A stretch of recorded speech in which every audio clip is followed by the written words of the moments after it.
In part two on Timothy O'Connor's views on religious diversity in regards to pluralism, which he is rejecting, and exclusivism, which he endorses, we're going to look at some of the arguments.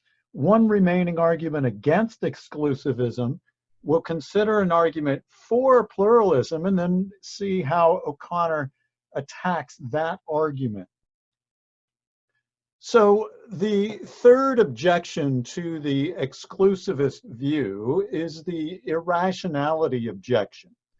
The basic rationale here is that because there's disagreement among relevantly informed and reasonable people, there is reason not to accept the claims of Christianity as uniquely true. And again, this could apply to any particular world religion. So there's a principle here that seems to be at the basis of this objection. For any belief of yours, once you become aware both that others disagree with it and that you have no argument on its behalf that it's likely to convince all or most of those dissenters that are relevantly informed, reasonable, and of goodwill, then it would be irrational of you to continue holding that belief. This looks like the principle on which the irrationality objection is based against the exclusivist. Now, what O'Connor does, first of all, he points out that this is not the way we approach things in science. We don't hold this standard for scientists. It's not the way things work in science. Even when there are good studies to show something that's not commonly accepted, it can often be very slow to accept something, even if there's good evidence behind it. And there are many historical cases here, including Einstein's theories of relativity, which certainly were not met with immediate acceptance. And a more particular recent case that O'Connor describes is the scientists investigating causes of peptic ulcers and came up with this theory that it was caused by a bacterium, H. pylori, which is responsible to a large number of cases for making the stomach and intestinal lining vulnerable to peptic ulcers. They were so convinced that they were correct and that the generally accepted view about ulcers was wrong that they even tested it by ingesting some of the bacterium, actually having ulcers develop, and then getting the treatment for the ulcers by taking an antibiotic, not the typical treatment, and they recovered. So they had good evidence that they were correct, even though the majority of people did not accept their views.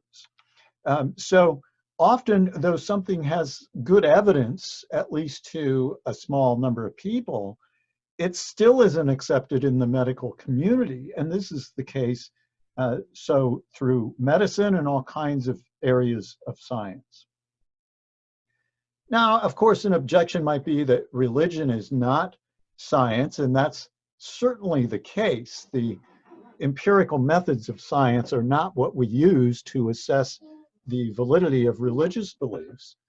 And the pluralist may respond that religious beliefs simply aren't empirically verifiable in the same way, so you shouldn't have any comparisons to science. But this does raise a question of other philosophical claims, or claims about morality, or claims about public policy. Is it irrational to believe when you have no arguments that are going to convince other well-informed, reasonable, and good-intentioned people? The pluralist seems to be saying no. That seems to be the basis for the irrationality objection. But consider this. I mean, was it irrational for the abolitionists to claim that the slaveholders were being immoral? Was it irrational for the founding fathers of the United States to develop a republic when kingdoms were much more common?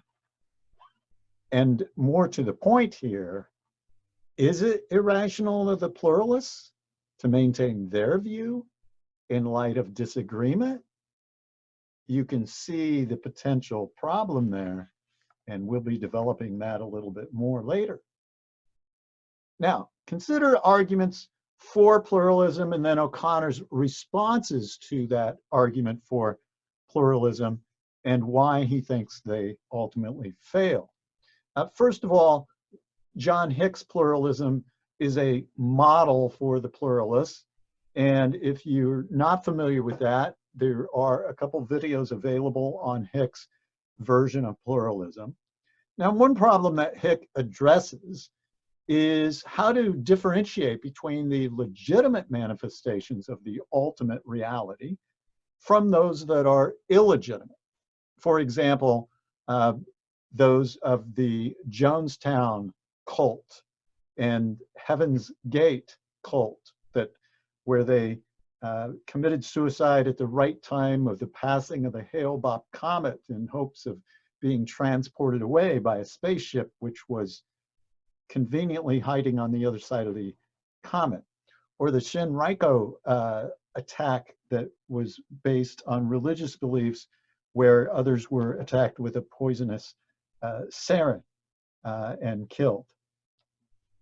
Now, what Hick says is one of the key indicators of authenticity is whether or not the adherents of the religion move from being self-centered to being reality-centered.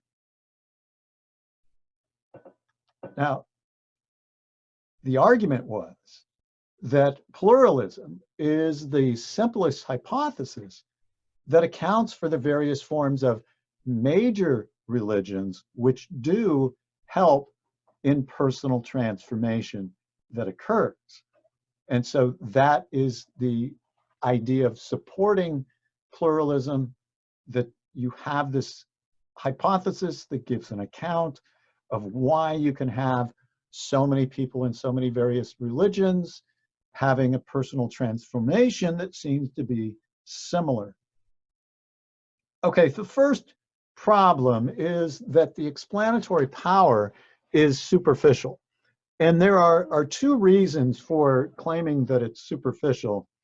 One is that on this pluralist view, all of the content of religious experience is provided by the one having the experience, right? The only contribution of the ultimate, which is noumenal and distant from the actual experience of the person, is that it's the source of the experience. But that is even a problem. For a consistent pluralist, cannot even say that. It would make the ultimate out to be a cause of experience. And Hick and pluralist would not want to say that about the ultimate, because then you are ascribing particular characteristics to it. If the ultimate's a cause of our experience, it's separate from the physical universe then, and you're starting to make claims about it. And the problem is that those claims then are going to be inconsistent with some of the religious views of major world religions. It's consistent, for example, with the view that the ultimate is simply the physical universe itself, and not something separate from it. Now, another aspect or another reason that this explanatory power is superficial is because, according to the pluralists, we can't really know anything about the ultimate as it really is. There is no more explanatory work other than grounding experiences. That's all that we can say about the ultimate. But it can't explain simple things like why there's order in the universe when clearly there is. And so this explanatory power that is alleged to be available for the pluralist seems to be very limited and leads to contradiction or doesn't really explain much at all. A second problem is that the pluralist picture is ultimately incoherent. Obviously, a very significant problem. Now, the claim is not simply that we cannot know whether the ultimate is personal or not, says the pluralist.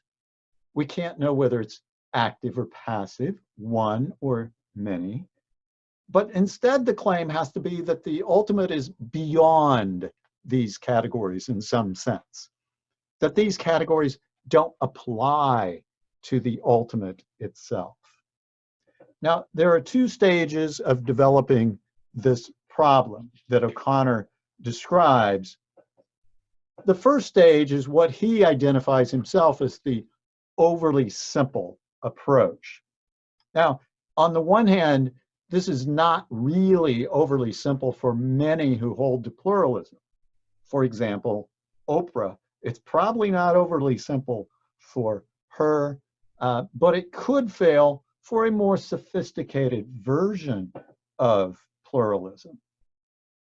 For example, consider these claims. Ultimate reality is personal, and ultimate reality is not personal. Those are contradictory claims. We could do the same with singular or many, right? One must be true, and the other must be false. It's logically inconsistent to say that both are true. You cannot say both ultimate reality is personal, and it's also true that ultimate reality is impersonal, and so therein lies the problem. Now, the problem with this challenge, the reason why it's overly simple, is because there's a possibility for vagueness. In situations where terms are vague, apparently contradictory sentences may not be so. So, for example, consider this claim that the cheese is yellow and somebody else claims the cheese is not yellow. Now, yellow is a vague term. That where yellow, for example, blends slowly into orange, if you consider the color palette, there's that orange-yellow middle. Is that yellow? I mean, where's the cutoff line? And people may disagree about what should be the cutoff line in terms of the appearance. And some people might identify something that's somewhere in between as yellow. If somebody else says it's not yellow, well, it's a vague term. Maybe there's really not a contradiction. They can both agree that it appears in the same way. They just want to apply a different label because it's not clear when and how exactly the label applies. That's the nature of vague terms. So if we're talking about in vagueness, we could see how it's possible that something that might appear to be contradictory is actually not contradictory. Now, in this case, however, the problem with appealing to vagueness is that terms like personal or one or more than two, those things are not vague terms, right? It could be argued that personal is a vague term, possibly. Okay, I don't think it is. O'Connor doesn't think it is, but it could be argued that. However, note the implication here. If the pluralist argues that, well, personal is a vague term, so some people can say the ultimate is personal, some people could say it's not personal. Well, what they're committed to is claiming that ultimate reality is not fully personal and not fully impersonal. They're claiming that it's in that borderline between those two categories. And that, of course, is problematic because that is a substantive claim. It conflicts with the claims of major religions, right? That's not what the pluralist needs here. So vagueness is not going to help. Now, worse of all, it contradicts what pluralists say about ultimate reality. What they're saying is it's beyond what can be known. So if you're appealing to vagueness, you have to place it in the context of the, not on one extreme, not on the other. And so that's to make a statement about the ultimate reality that in the other situation, they say cannot be made known. You can't make those kinds of statements and be saying something true. So the pluralist view is ultimately inconsistent. And that, of course, is a significant problem. If a view is inconsistent within itself, it's problematic and it's incorrect. All right, one last thing to note here on pluralism and exclusivism. Agnosticism might be a different approach. Some people kind of throw up their hands and say, well, who can tell? Who's to say whether God exists, for example? How could we know? But the problem with this approach is, first of all, it's often claimed that this is the approach being taken when it's really a pluralist approach that is ultimately inconsistent. And often it's based on this underlying view that where there is widespread disagreement, then there can be no truth. But of course, that view is flawed and one about which there is widespread disagreement. And so obviously, if you endorse the claim that whenever there's widespread disagreement, there can be no truth, well, that claim itself can't be true because there's widespread disagreement about it. Now, O'Connor is not too congenial to this viewpoint. Instead, he considers this response of someone being intellectually lazy, just not interested in what the truth of the matter is.